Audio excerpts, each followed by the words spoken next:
Wikipedia is an encyclopedia, not a dictionary. But did you know that it can be better than a dictionary for looking up words when learning Chinese?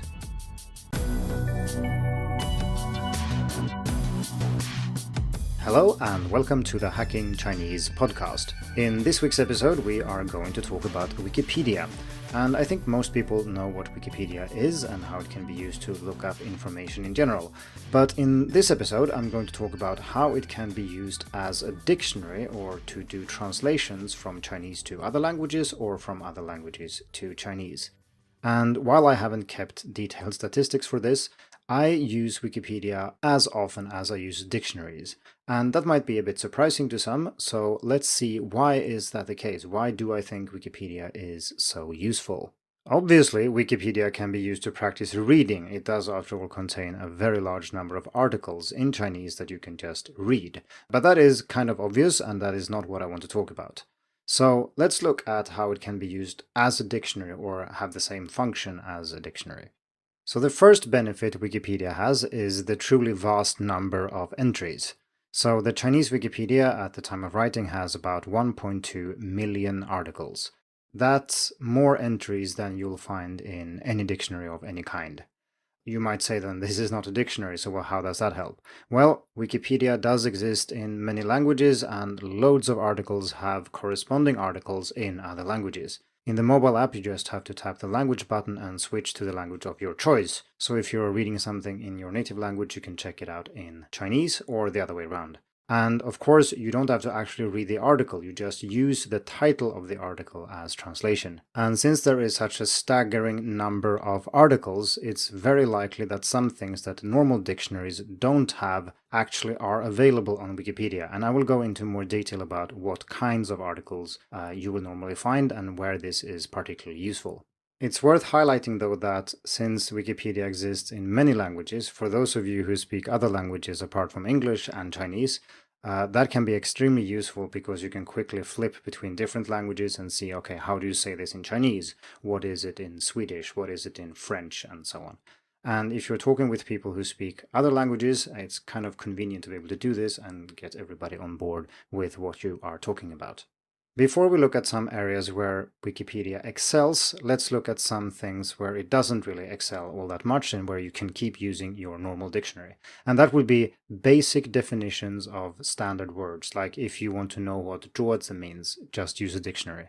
If you want to look up how to say table in Chinese, just use a dictionary. For these very basic normal words, dictionaries will give you example sentences, pronunciation, and so on. And it's not necessarily the case that Wikipedia will give you all these things, because after all, it is not a dictionary. So why is it so useful then? Well, of course, it's because communication in a language is rarely about basic words. You don't normally talk about tables and so on, but there are loads of things that you talk about and want to be able to say in Chinese that simply won't be in a normal dictionary. And we're going to look at 3 categories of things, but I could have listed an almost endless number of different things that work really well on Wikipedia, but not in a dictionary. So the first one is names of people, places, and human activities. And of course, if you are going with very famous people or places, they will be in a dictionary. So if you look up, say, France, you will find 法国 in a normal dictionary. That is not a problem. But there are so many place names on Wikipedia that don't appear in a normal dictionary. And this is true for a vast majority of names of musicians, celebrities, historical events, companies, places, brands, books, and movies, and so on. Like I discussed in a recent podcast episode, that was episode 44 if you want to check it out, using names in English or in some other language when speaking Chinese doesn't really work, or it doesn't work all the time at least. So you need to be able to say things in Chinese, or you need to look up what characters are used and so on. And the reverse is, of course, also true. Another example where it's nice to have an encyclopedia and not a dictionary is when you look up names of plants and animals. So for example, we have lots of birds around where I live, and maybe we point to one of them and want to know, okay, what is this? And someone happens to know the name in Chinese. In this case, the name in Chinese is 古鼎鸡, which would be Eurasian coot in English, which I didn't know before, and I didn't know what this bird was called in Swedish either. But by looking this up in a normal dictionary, I learned almost nothing. I just learned a word that sounds like a bird in Swedish and then something in English. And this leads to a somewhat bizarre situation where sometimes I can translate things to and from Swedish, English, Chinese, but I don't actually know what kind of bird this is, what it looks like and so on. It's just basically converting one name to another without any further information. But if you look something like this up on Wikipedia, you immediately get pictures, you get information about the bird in question, you can quickly switch to another language if you want to learn a little bit about it, and sometimes Wikipedia is also nice enough to actually give you multiple names of the same thing, because as usual it's different what we call things in different regions. So Godingji is the standard in mainland China, but this bird might be called something else somewhere else. Now, depending on what dictionary you're using, it could also be that Wikipedia has lots of more animals and lots of more translations than a normal dictionary have. You would have to have a fairly extensive dictionary to find some of the more obscure entries that are on Wikipedia. And that brings us into area number 3, where Wikipedia is very useful, and that is when it comes to technical terms and jargon. And of course, there are specialized dictionaries for various areas, such as medical language, technical language, and so on. But Wikipedia is easy to access and surprisingly good at this. So if you look something up in, say, English, you can switch to the Chinese page to know what it is. And this is true even for many things that aren't listed in normal dictionaries at all. An extra tip to make this even more useful is that you shouldn't give up if there isn't an article in Chinese. It could sometimes be that there are articles in Chinese, but they are either more detailed or less detailed. So for example, let's say you're looking at part of an engine, for example, or a certain type of engine. Look up the article for that engine and then see if that part is described in it. That can be a way of getting words that would otherwise be impossible to get. Even though in English there is an article for that specific part, but there isn't one in Chinese, you can still get at the answer that way. And of course, since it is an encyclopedia, there are lots of schematics, pictures, and so on to help you out to figure out what is what, something that is sometimes extremely difficult using a normal dictionary. Okay, so those were 3 areas where I use Wikipedia quite a lot. But of course we shouldn't forget that it is an encyclopedia as well, and I've talked about that already a little bit. But if you're purely using it for reading practice, then most of the things I talk about here aren't very relevant, and you should also, of course, consider other encyclopedias or other reading materials in general. And we talked about this in episode 33, which was about the best free Chinese reading resources for beginners, intermediate, and advanced learners. So check that out if you are interested. One example of how you can use Wikipedia is if you are approaching a new area of Chinese where you know almost no vocabulary, but you need to be able to write or read in this area, or you just find it interesting. Then reading up on the basic stuff on Wikipedia before you go into more difficult or longer texts can be quite nice. Not only because you have the safety valve of being able to read about this in another language, but also because it is rather concise and an introduction to the topic rather than a book-length text or something like that. And this goes for other things like movies and books and so on. Reading up a summary about what the plot is about, if you find it very difficult to follow, can also work well as a pre-listening task to kind of help you figure out what it's about and get more context. There are a few things about Chinese Wikipedia that you should know about, and one of them is that there is some automatic conversion going on. It used to be, back in the old days, before 2005, that the Chinese Wikipedia actually were 2 separate sites, so there was one for simplified characters and one for traditional characters. So these then would be separate articles, just like an article in French does not mirror exactly an article in German. Nowadays, it doesn't work like that. Instead, there is only one article, but it exists in several versions. So the content is the same, but there are some automatic conversion tables being applied and also lots of manual fixing.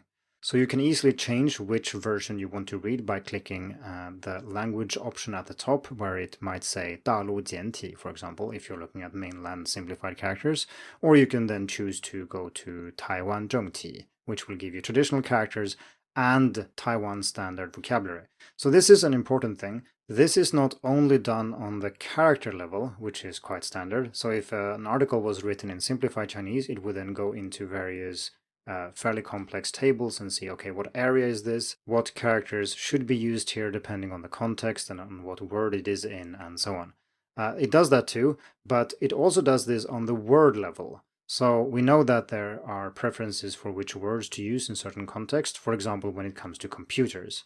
So the mouse, a computer mouse in mainland China is 鼠标, but in Taiwan it's 滑鼠. So it will actually go in and change these things even though a human person didn't actually write both articles separately. So if you check the article about computer, for example, you will see that the content is identical, except that these words have been switched and the characters have been changed to simplified or traditional depending on what the original version was. This can actually be very useful because when this happens with a title, so the word you're looking up here, and remember we're still talking about this mostly as a dictionary function. We're not talking about reading these for reading practice, but we're talking about, say, looking up how to say coot in Chinese. If you do that, you will see that there is a little button next to the version choice where it says Han, as in Hanyu, and it will give you a traditional and a simplified one. And when you click it, you get information about that specific topic, if it has been automatically converted, if it has been manually fixed, and so on. And then it will actually list the different versions. So this article on mainland simplified characters looks like this. And the title in Taiwanese traditional characters look like this. And in Hong Kong, it's like this, and so on. So that actually gives you a guide to what people call this thing in different regions, which isn't necessarily available in the article itself. Sometimes, though, it is available in the article itself. If you look at the article for computer science, for example, there is a list that tells you what computer science is called in Taiwan and mainland China, and so on. Naturally, it's always good to be aware of the fact that Wikipedia is edited by people. Well, that is true for dictionaries as well, but at least maybe some more scrutiny is done on dictionaries compared to Wikipedia, and it's not actually a dictionary. And of course, when you're on the Chinese Wikipedia, it has the same problem as Wikipedia in general, i.e. if it's like a sensitive topic, people will have different opinions and so on and so forth. And this episode is not about using Wikipedia to learn more things about the world, it is simply about looking things up in Chinese, and for that purpose it works really well. While we are on the topic of Wikimedia sites, we also have a Wiktionary, and this is beyond the scope of Wikipedia itself, but I still want to mention it here because it can sometimes also be superior to other dictionaries, although not as often. The interesting thing with Wiktionary is that in general it works like Wikipedia, so you can find information about words in different languages. So you can look up a word in English and read about that word in Chinese, and also see translations. But sometimes there are also very nice comparisons. For example, if you look at the page for spoon or shaozi, you will see a table that neatly lays out the different words for this in various dialects. And this is something that dictionaries certainly don't have. And obviously Wiktionary doesn't have this for every word, but it can be very nice if you find these gems. Like I said in the introduction, I use Wikipedia to look up how to say things in Chinese all the time, and I hope that in this episode I have been able to convince you that Wikipedia can be very useful for this, and sometimes much more useful than an actual dictionary. So how do you use Wikipedia to learn Chinese? Are there any neat ways of using it that I haven't touched upon here, maybe? If so, please leave a comment on Hacking Chinese or get in touch with me in some other way. Thank you for tuning in to the Hacking Chinese podcast. If you like this episode, please share it. More information and inspiration about learning and teaching Chinese can be found at hackingchinese.com. See you in the next episode, and until then, good luck with your studies.